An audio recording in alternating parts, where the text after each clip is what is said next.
বিশ্বজুড়ে carbon die অক্সাইডের নিঃসরণ মাত্রা বেড়ে যাওয়া নিয়ে উদ্বেগের মধ্যে সুখবর দিয়েছেন বিজ্ঞানীরা। তারা বলেছেন, বায়ুমণ্ডলে এ গ্যাসের পরিমাণ বাড়ার পাশাপাশি গাছের কার্বন শোষণ ক্ষমতাও বেড়েছে। গবেষণায় দেখা গেছে, সবুজ গাছপালা অতীতের তুলনায় যথেষ্ট না হলেও দীর্ঘমেয়াদে এর প্রভাব পরিবেশ সুরক্ষার ব্যাপারে বেশ ইতিবাচকই হবে।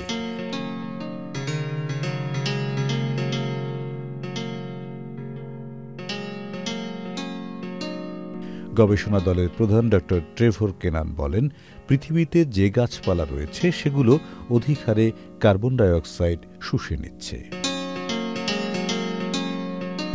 NRBC ব্যাংক, সুখবর প্রতিদিন।